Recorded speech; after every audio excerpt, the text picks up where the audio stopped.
Let's talk about complex numbers. Another word for complex numbers that you'll hear are imaginary numbers. And what you want to know is that an imaginary number, I, is equal to the square root of -1.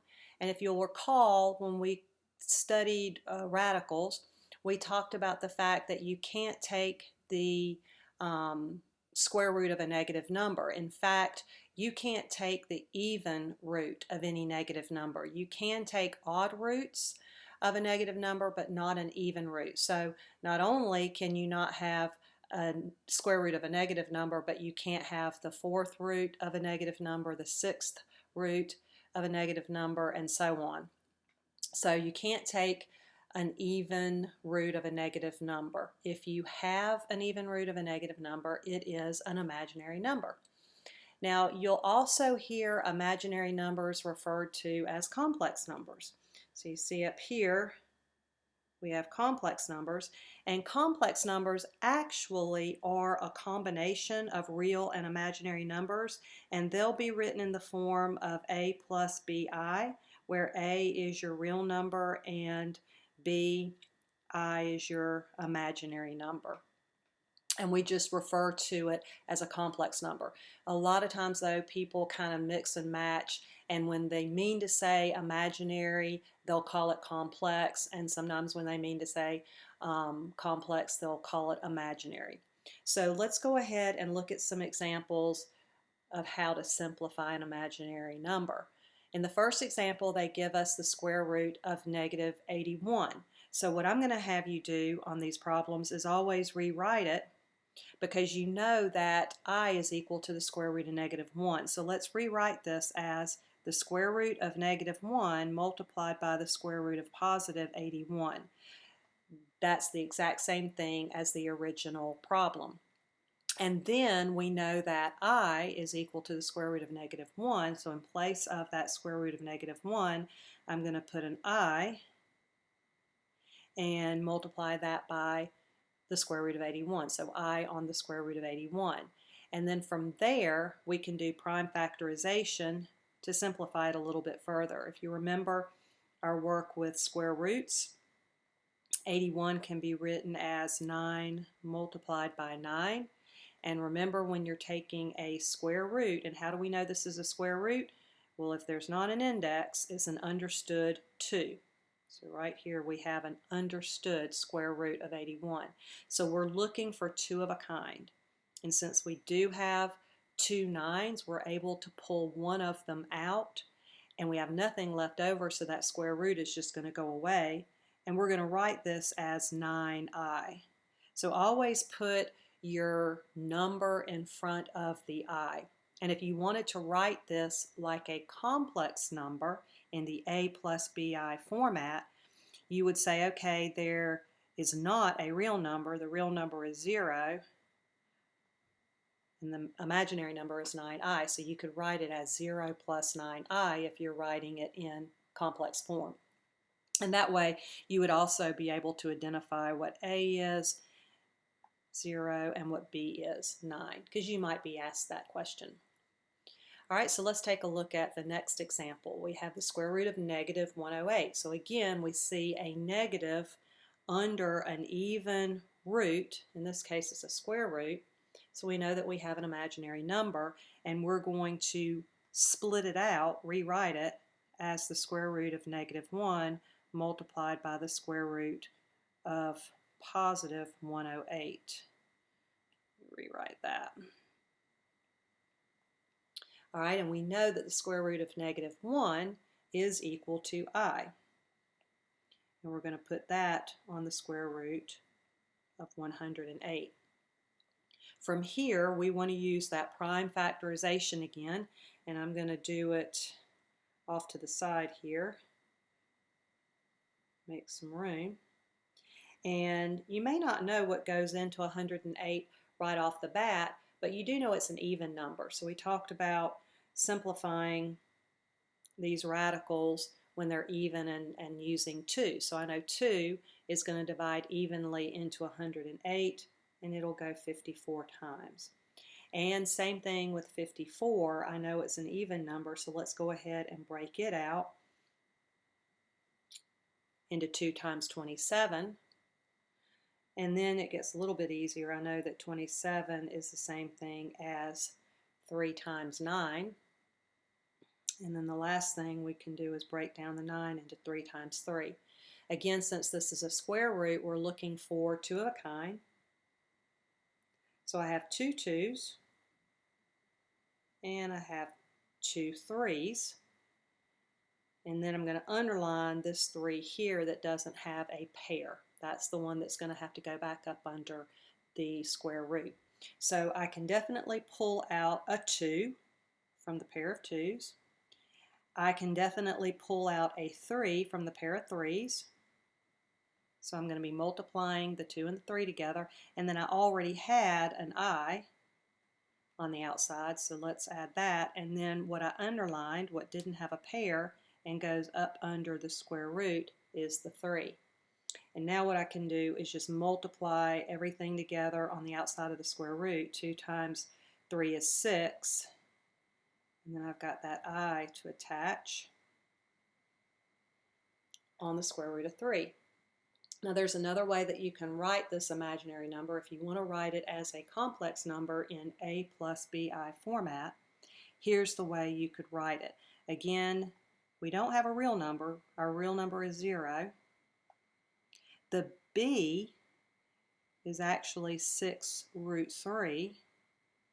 And then the I, I'm putting on the outside to the right this time. I wanted to show this to you because the I can definitely go on the right-hand side, and sometimes you'll see this, but you've got to be really careful to make sure when you write it that you put it outside of the square root and not up underneath the square root. Typically, I like to put the I right here to the left of the square root, and the reason I do that is to make sure students understand the I is not up under that square root.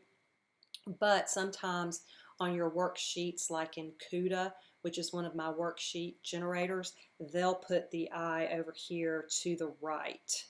And again, just make sure if you're writing it on your paper, you're very clear that the I is on the outside of that square root. So now we're going to come down and take a look at powers of I. And I'm going to just kind of clean this out a little bit so it's not a distraction. All right, so on the left-hand side it says powers of I can always be simplified to either 1, -1, I, or -I. So what we're going to do is identify other ways to write I squared, I cubed, all the way up to I to the 8th. And all of them are going to simplify down to either 1, -1, I, or -I. Eventually you might memorize what these powers are equal to, but I'm going to show you mathematically how to identify or figure out what all of these powers are equal to so that you don't have to memorize anything, so that you can basically just kind of sit down and work it out on your own. So let's look at the first one. It says I squared. I'm going to draw an arrow to it. Well, before I get there, they didn't mention this, but I'm going to put it up here at the top. I is, of course, equal to I to the first power. We started with I squared, but let's look at I to the first. So obviously, I to the first power is just equal to I, and we said earlier, I is equal to the square root of -1. So we really have to remember that I is equal to the square root of -1 first and foremost, and that's what's going to help us identify all these other powers. So we know that I squared is the same thing as multiplying I times I. So I'm basically just pulling it apart. And we said previously that I is equal to the square root of -1. So let's substitute in place of the I the square root of -1. Now, do you remember when we were looking at square roots previously, we said anytime you multiply a square root by itself, in other words, if you square a square root, what that does is remove the square root. So the square root of -1 times the square root of -1 basically cancels out that square root and leaves you with what's up underneath the -1. And the reason I drew an arrow to I squared is because this is one that you really will eventually memorize. It'll get to the point where I can say, guys, what is I squared equal to? And everybody will go -1 without even thinking about it. It's just going to be something that will come second nature to you, and you'll rely on it and need to know it. All right, let's do the next power, I cubed. So we know I cubed is equal to I multiplied by I squared. Again, just trying to pull it apart so that I can then do some substitution. All right, so I obviously is just equal to I. We're going to leave that alone, but we know that I squared is equal to -1. We just learned that. So what is I times -1? Negative I. All right, let's move to I to the 4th. We know I to the 4th is the same thing as I squared times I squared. And we just learned a second ago that I squared is equal to -1. That's why I said it's going to become second nature. And this time I'll put it in parentheses. -1 times -1. Well, we know that -1 times -1 is equal to +1. Notice we're already starting to see that all of these powers can be simplified down to 1, -1, I, or -I. So far we just haven't been able to get one to equal I. So let's see if we, oh yeah, we did. We have gotten it to equal I right up here, I to the first power. So we've already seen a full rotation.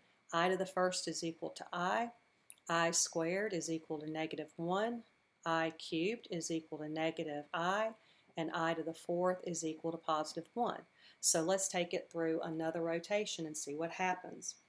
I to the 5th is the same thing as I squared multiplied by I to the 3rd, because remember, when you multiply powers, you add those exponents if they have a common base. And these do have a common base of I. All right, so I squared, we said earlier, is equal to -1. And then we also went through the work to find I cubed, which was -I. So what is -1 times -I? It is +I, or I to the first power. All right, I to the 6th. I'm going to write this one as I cubed multiplied by I cubed, because again you can add those exponents, 3 plus 3 to get 6. We said earlier I cubed is -I. So we've got a -I multiplied by a -I. All right, and -I multiplied by -I is a positive, because those two negatives will multiply to make a positive I squared. But we also know I squared is equal to -1. So that means I to the 6th power is equal to -1. You might be starting to see a pattern here. Let's finish up. I to the 7th power. Let's see how we could write that. That's going to be I to the 3rd power times I to the 4th power.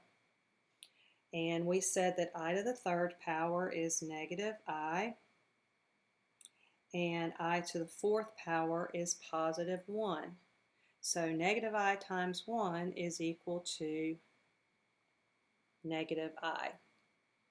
And then finally, I to the 8th is the same thing as I to the 4th times I to the 4th. And we learned earlier that I to the 4th is a +1. So you're going to multiply 1 times 1 and get 1. So are you seeing the rotation? It went from I to -1 to -I to 1. Then it started over. I, -1, -I, 1. So it seems to rotate between those 4 values. I'm going to show you a little trick that you can use that I like to use. We're not going to be graphing any negative numbers, but if you were to take pre-calculus, which would be the class after Algebra 2, you would actually learn how to graph imaginary numbers. And what you would learn is that your typical XY plane will change just a little bit. The horizontal plane, which we typically refer to as the x-axis, it becomes your real number axis when you're looking at imaginary numbers. And the y-axis, the vertical plane, becomes the imaginary axis. And so what happens is, on this imaginary plane, you have the real numbers on the horizontal plane, where you've got a positive 1 on the right and a negative 1 on the left of that horizontal plane. And then on the vertical plane, you have the imaginaries, where positive I is at the top of that vertical and negative I is at the bottom, which makes sense. You remember, on an XY plane, your X's are positive on the right, negative on the left. The Y's are positive up top and negative on the bottom. So if you can remember to draw this axis, this real and imaginary axis, and draw out the placements for 1I, negative 1, and negative I, then imagine that you're going to be moving in what we call a counterclockwise motion. All right, and let's just think about it. I to the first power, you always start right here at the positive real position, and you move one place counterclockwise, and that takes you up to I. If you were looking at I squared, again, you're going to start at 1, and now you're going to move 2 places counterclockwise, and that's going to land you at negative 1. If you're looking at I cubed, you're going to start again at 1, but you're going to move around 2, 3. 1, 2, 3 rotations, and we'll end up at negative I. And then finally, I to the fourth, again, always starting at 1, and you're going to go around 1, 2, 3, and 4, and land back where you started at 1. And so you could just continue going around this circle counterclockwise to figure out these powers. But some of the powers get pretty big. For instance, if you look up here at the first example where it says simplify I to the 19th power, you could literally go around the circle by hand and figure out what I to the 19th power is. But I'm going to show you another cool little trick that you can use.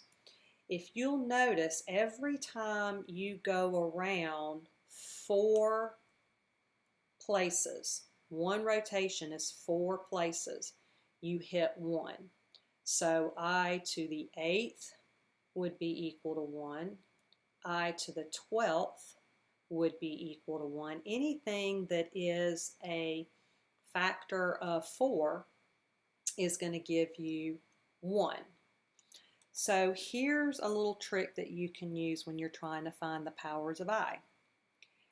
For every 4 rotations around, or 4 places around, that gives you 1 rotation. In other words, 1 rotation is 4 spots, or 4 segments around. So I'm going to divide the power by 4, And I'm not worried about how many times 4 goes into that number. I'm looking at the remainder, what's left.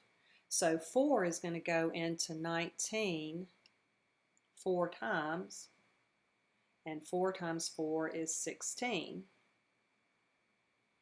And then 19 minus 16, or 9 minus 6, gives me a remainder of 3.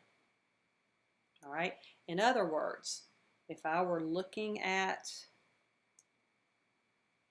the imaginary plane that I gave you, and I have a 1 and a -1 and an I and a -I, what we're saying is that for 19, you're going to go around 1 time, around 2 times, around 3 times, and around 4 times to get to 16, but we're trying to get to 19. So from 16, we're going to go 17, 18, 19, which ends us up right down here at whatever I to the third is, 3, and that's -I. So I to the 19th is the same thing as -I. That will be your answer for this one. And the tricky part about these powers of I is that you can't do them on the calculator. You really do have to learn how to do it by hand and get comfortable with it. So let's try this technique to find I to the 44th power. Again, we know that each rotation all the way around is 4 segments, so I'm always going to divide by 4. So let's divide 44 by 4. Well, 4 goes into 4 one time.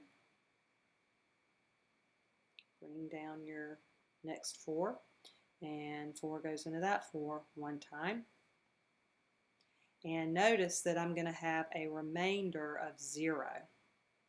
And the 0 is what we're looking at, the remainder. So again, if you were to draw this, having a remainder of 0 basically means that you start here and you never go anywhere else.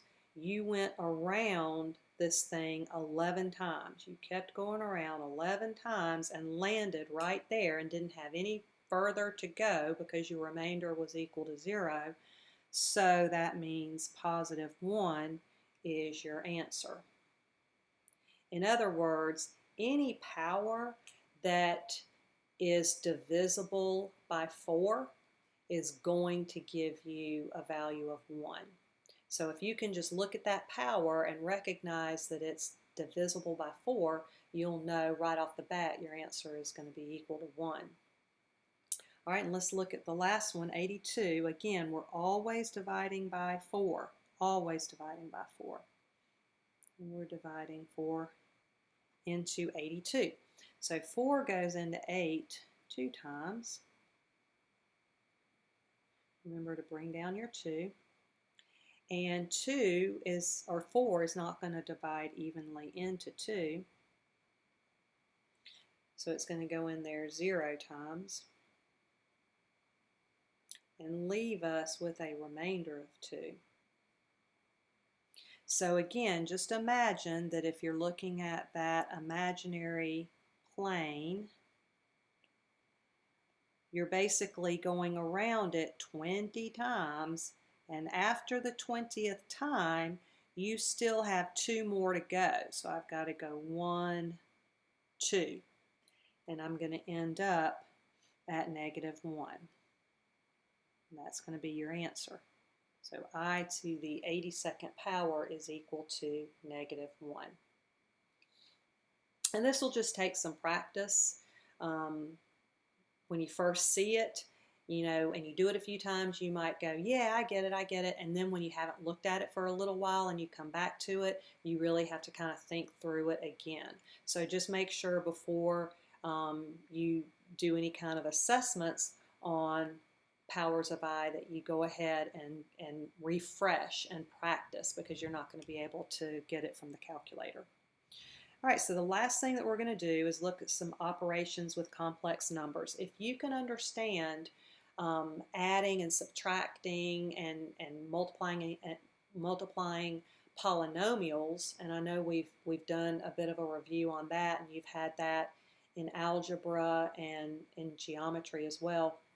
If you're comfortable with that, then operations with complex numbers is very, very similar to operations with polynomials. Imagine that I is like a variable. It's like an x or a y or any other variable. So really, operations with complex numbers are pretty easy. So in the first example, it says rewrite this in standard form. So notice they've got it in A plus BI format. But the problem is we don't want to see a square root of a negative number. We always want to try to take that square root of a negative and write it as an imaginary number. So right now we know that we can rewrite. Let's just start with simplifying the square root of negative 16, because that's the only thing that has to be simplified. So we know that we can write this as the square root of negative 1 multiplied by the square root of 16. And hopefully you remember the square root of negative 1 is equal to I. And you should also know that the square root of 16 is 4, right? Because here's your pair, 4 times 4. But instead of writing this as I times 4, you always want to have your real number in front of the I. So if I'm going to rewrite this, I'll write it as 6 plus 4I. This is written in A plus BI format, where A is 6 and B is 4. So you never want to leave it as a square root of a negative number. Always rewrite it as an imaginary number like I did there. So that's called standard form. All right, the next section wants us to add. So we have in parentheses 2 plus I plus, this is very important, they're not being multiplied, they're being added, plus 3 plus 3I. So think about what we've done with polynomials. You want to underline your like terms. So I've got to underline my real numbers, they can be combined, and I'm going to put double underlines under my imaginary numbers. So just imagine, as you would with polynomials, that the I is an x and the 3I is a 3x. You know, how would you have combined those terms and added them together? So 2 plus 3 is going to give me 5, and I plus 3I is going to give me 4I. So it simplifies to 5 plus 4I. And they tell you over here to the left, treat as variable expressions and combine like terms, just like you would with polynomials. All right, in the second example, we're subtracting. And this minus right here is very important. Just like with polynomials, you have to distribute it to every term in the parentheses to the right of it.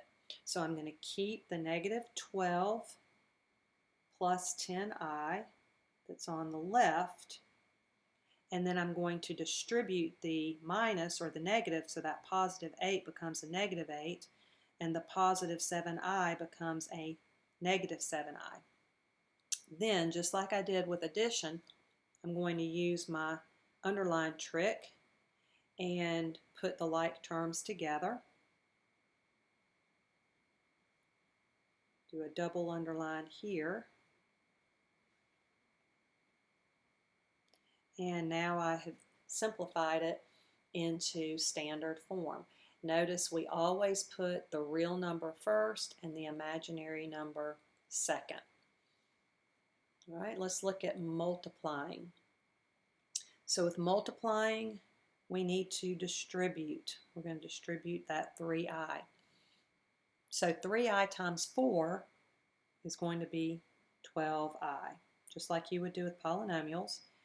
And 3i times 2i is going to be 6i squared. Now, you never want to leave your powers of I. You want standard form to always have I to the first power. We learned earlier how to identify the powers of I. We learned that I squared is equal to -1. So in place of the I squared, we're always going to substitute a -1. And remember, I told you earlier that you will come to memorize the fact that I squared is equal to -1. Now, I'm always going to put the real number first. So I'm going to have 6 times -1, which is -6. I'm going to write that first. And then I'll put the positive or plus 12i after that real number so that I can have it in standard form. And that would be my final answer for that one. Now we're going to look at a multiplication problem where we have to FOIL. Remember, with binomials, you can do first, outside, inside, last, if you're thinking about foiling, or you can think of it as just distribution, whatever works best for you. You can also use the box method if you want to. I'll do that off to the left-hand side after I FOIL it out. All right, so first is the -5 times 1. That gives me -5. The O for outside will be a -5 and a -6i. That's going to be a positive 30i. Then the I is the inners, so that's going to be 4i times 1. So I'm going to do a plus 4i for the inners. And then the last, or these last two, 4i times -6i, that's going to be a -24i squared. So I want to combine my like terms. I have a 30i and a 4i that I can add together. And then I also have an I squared that's equal to -1. So I'm going to end up with -5 plus 34i. Remember, you don't add exponents when you're adding or subtracting like terms. And then that -24 has to be multiplied by a -1. So one way to think about this is anytime you have an I square, the I square is going to become a -1, and ultimately what that's going to do is change the sign on that number next to the I square. So it's going to become a positive 24. So I'm going to have a -5 plus 34i plus 24. And then for the last step, we're going to be adding the -5 and the positive 24, which should give me a positive 19. So I'm running out of room. Let's see if I can bring it down here. I've got a positive 19 plus 34i as my final answer. I'm going to box it in so we realize it's the answer for that particular problem and not the next one. Now, if you wanted to use the box method, you could definitely do that. You could have the -5 plus 4i across the top, and you could have the 1 minus 6i down the left-hand side. Draw your box.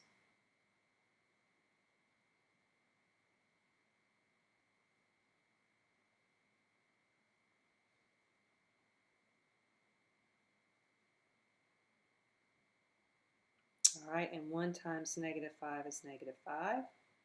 1 times 4i is 4i. -6i times -5 is a positive 30i.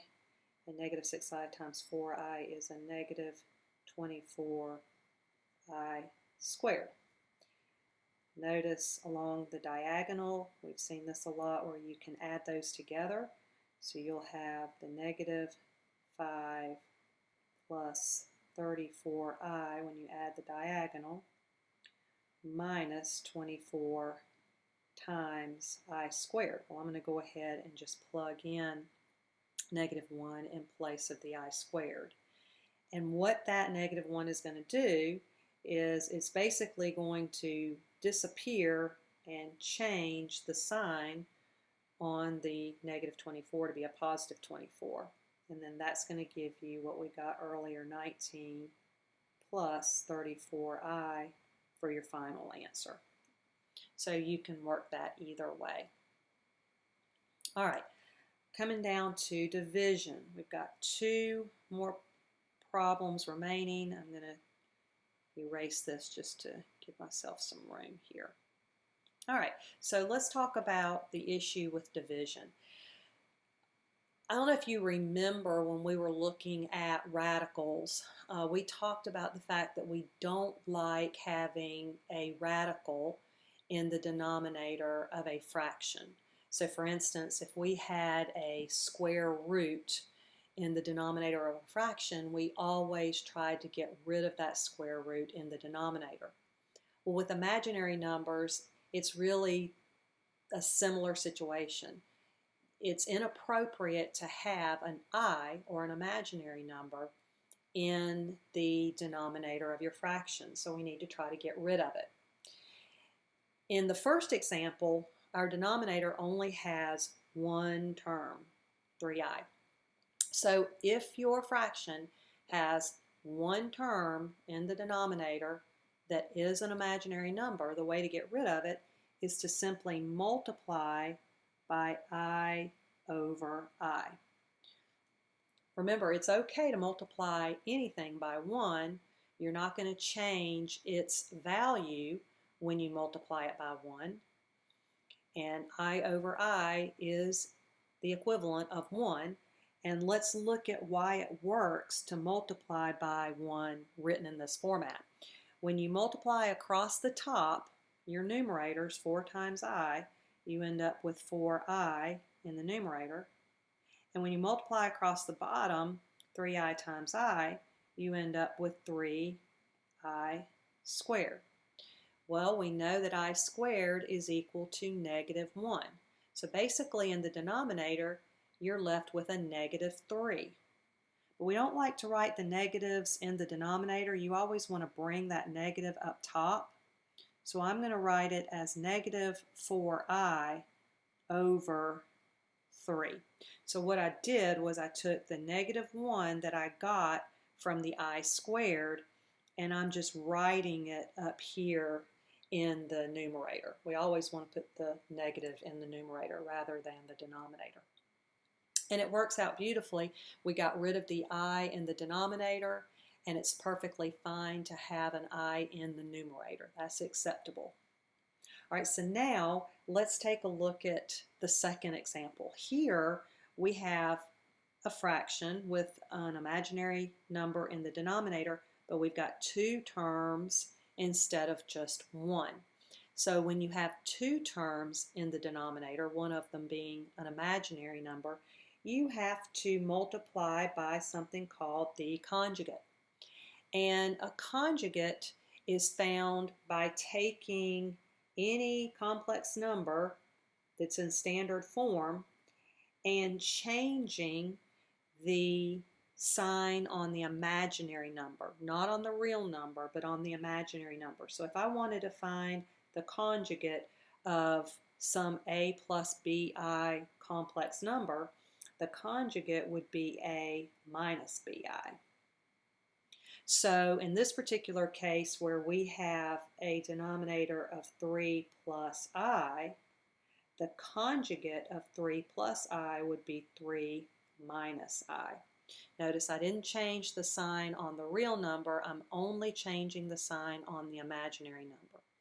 And then, remember, you can only multiply by 1, so the way to multiply by 1 is to take that conjugate over itself. That way you're not going to be changing the value of the original expression when you multiply. So let's go ahead and multiply across the top. The 5 has got to be distributed. to both terms. So I'm getting 15 minus 5i in the numerator. And then in the denominator, you're going to have to FOIL. So if you want, you could come down here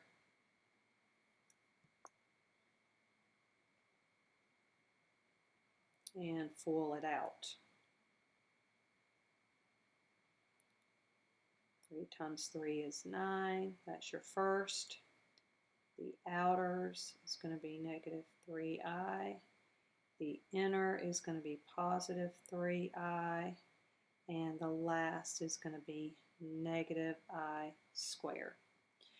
Now, what you're going to notice when you multiply conjugates by each other is that the middle terms end up canceling out. Negative 3i plus 3i give you 0. So you're left with the 9 minus I squared. All right, but what does I squared equal to? I squared is equal to negative 1. So we're always substituting negative 1 in place of the I squared. So I keep the 15 minus 5i in the numerator, and 9 minus negative 1. What happens when you multiply negative 1 times a negative? Well, you're going to end up with a positive. So my final answer will be 15 minus 5i all over 9 plus 1, which is 10. Now, what you want to notice here is that all of these values, the 15, the 5, and the 10, are all divisible by 5. So you can actually simplify this a little bit further, and you definitely want to do that.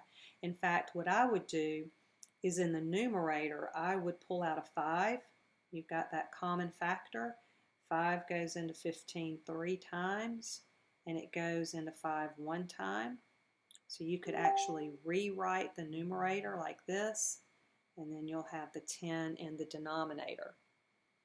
And just redistribute it. 5 times 3 gives you the 15, and 5 times negative I gives you the negative 5i, if you need to look at that and make sure that you factored it correctly. Then you can start canceling. 5 goes into itself once, 5 goes into 10 2 times, and your final simplified answer, reduced answer, is 3 minus I over 2. So always look at your fractions and check to see if you have a common divisor that you can pull out. And that concludes complex numbers.